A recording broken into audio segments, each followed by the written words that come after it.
అందులో ఒక జాతర జరుగుతుంది. ఆ జాతరకి లక్షల మంది వచ్చినారు, వస్తూ ఉంటారు సాధారణంగా.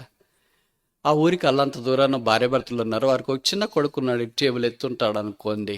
5వ తరగతి చదివే పిల్లాడు, అంటే దాదాపు 9-10 సంవత్సరాలు ఉంటాయి. ఆ పిల్లవాడు ఒకడే కుమారుడు కనుక ఆ జాతరకి తీసుకెళ్దామని తల్లిదండ్రులు పిల్లని జాతరకి తీసుకెళ్లారు.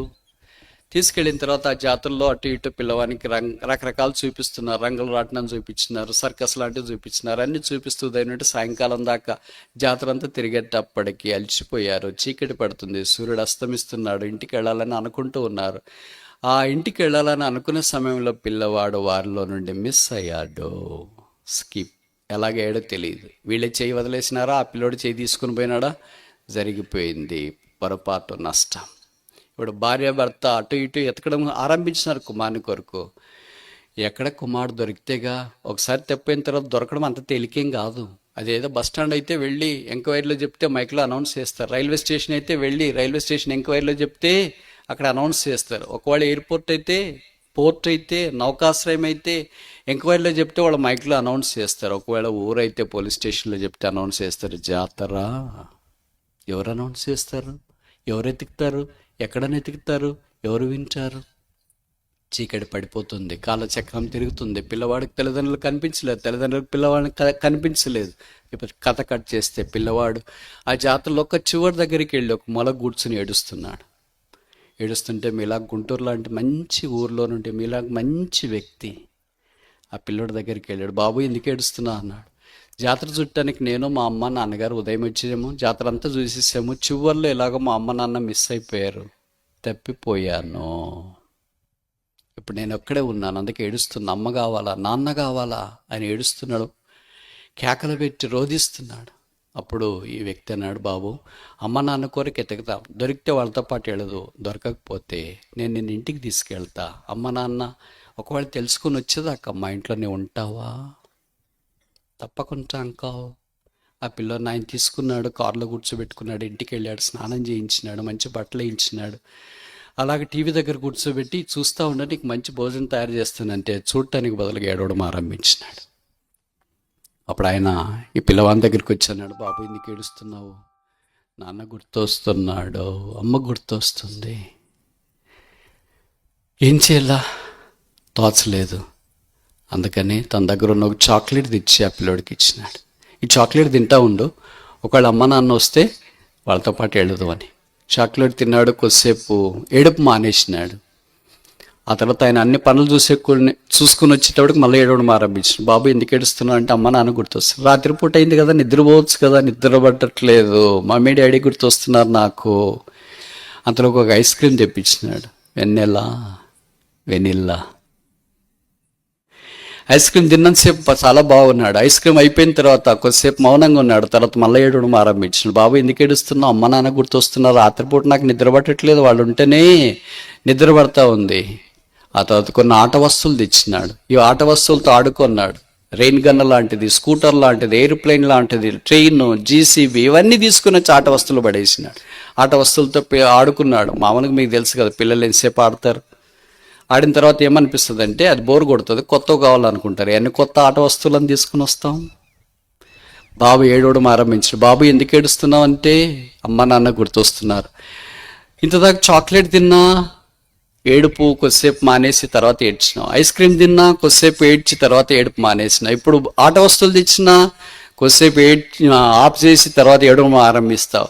ఇంకేం కావాలంటే అమ్మ నాన్న కావాలని ఇంకా గట్టిగా ఏడవడం ఆరంభించిన. మీ అందరికీ తెలుసు కదా, పిల్లలకు ఏడుపు మానిపించడానికి ఒకే ఒక సూత్రం ప్రస్తుత కాలంలో. అదేంటి? అంత కరెక్ట్గా ఎట్లా చెప్తున్నారు? Mobile phone, smart phone. ఆ స్మార్ట్ ఫోన్ ఆ పిల్లోడికి ఇస్తే దాంట్లో గేమ్స్ అవి అన్నీ చూస్తూ, కార్టూన్ నెట్వర్క్ అలానే చూస్తూ కొద్దిసేపు మర్చిపోయాడు, 1-2 గంటలు.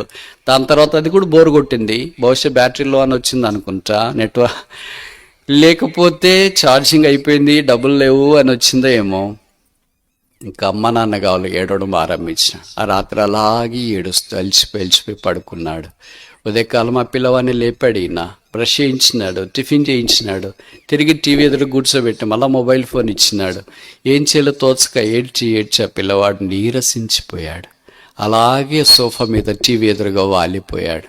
ఆ దాదాపు ఉదయకాలం 9 గంటలుగా వస్తుంది. ఇంటి బయట ఎవరో కాలింగ్ బెల్ నొక్కిన శబ్దం వినిపించింది. ఈ వ్యక్తి వెళ్ళి ఆ ఇంటి తలుపులు తీశాడు. దంపతులు ఎదురుగా నిలబడ్డారు, భార్యాభర్తలు. ఎందుకండి ఇక్కడికి వచ్చినారంటే, మా కొడుకు నేను జాతరలో పోగొట్టుకు వెళ్ళాడు, ఇక్కడ ఉన్నాడని చెప్పారు, అందుకే ఉన్నాడేమో అని చూడటానికి వచ్చినాము. ఈ పిల్లవాడు సోఫాలో పడి టీవీ చూస్తూ నిద్రపోతున్నట్లున్నవాడు ఒక్కసారి అమ్మా నాన్న స్వరం వినేటప్పటికి అన్నీ అక్కడ పడేసి నేరుగా నాన్న దగ్గరికి వచ్చి అత్తుకున్నాడు. Daddy, mummy. వారు ఆనంద బాష్పాలు కార్చారు, కుమార్ని ఎత్తుకున్నారు. ఇప్పుడు కథ కట్ చేస్తామా? ఈ పిల్లవాడికి అమ్మా నాన్నకు బదులుగా సబ్స్టిట్యూట్గా ఐస్ క్రీమ్ ఇచ్చినా, చాక్లెట్ ఇచ్చినా, ఆట వస్తువులు ఇచ్చినా, మొబైల్ ఫోన్ ఇచ్చినా ఆ పిల్లోనికి అమ్మా నాన్న యొక్క విలువ తెలుసు గనక వాళ్లే కావాలన్నాడు. దీంట్లో మనం నేర్చుకునే నీతి ఏంటంటే, ఈ లోకంలో మనకు కూడా రకరకాలైన అవసరతలు తీర్చడానికి లోకం ప్రయత్నం చేస్తుంది. చదువుకునేటప్పుడు చదివిస్తుంది, చదువు అయిపోయిన తర్వాత ఉద్యోగం ఇస్తుంది, ఉద్యోగం అయిపోయిన తర్వాత మళ్ళీ ఏడిస్తే పెళ్ళి అయిపోయిన తర్వాత ఏడిస్తే పిల్లలు, వీళ్ళంతా వచ్చిన తర్వాత ఏడిస్తే ఇల్లు ఏడిచిన తర్వాత కారు, ఇవన్నీ ఇచ్చిన తర్వాత చివరికి బీపీ, షుగర్ అన్నీ వచ్చిన తర్వాత ఏడుస్తూ దేవుడు కావాలా? అందుకే దేవుడంటే మనుషుడు వెతుకుతున్న జిజ్ఞాస మనుషులు తరిగిపోలేదు. దేవుని కొరకే అన్వేషణ కొనసాగుతూనే ఉంది. చదువున్నా, డబ్బున్నా, ఘనతున్నా, కులమున్నా, ఆస్తులున్నా, బ్యాక్గ్రౌండ్ ఉన్నా, లెఫ్ట్ గ్రౌండ్ ఉన్నా, రైట్ గ్రౌండ్ ఉన్నా, ఫోర్ గ్రౌండ్ ఉన్నా, అండర్ గ్రౌండ్ ఉన్నా, ఎన్ని గ్రౌండ్లు ఉన్నా హోలీ గ్రౌండ్ లేకపోతే మనిషి జీవితం శూన్యం. ఈ రాత్రి నీ జీవితం కూడా అలాగే ఉందేమో. ఏడుస్తున్నావు, దేవుడు ఏదో ఒకటి ఇస్తున్నాడు. ఏడుస్తున్నావు, లోకం ఏదో ఒకటి ఇస్తుంది.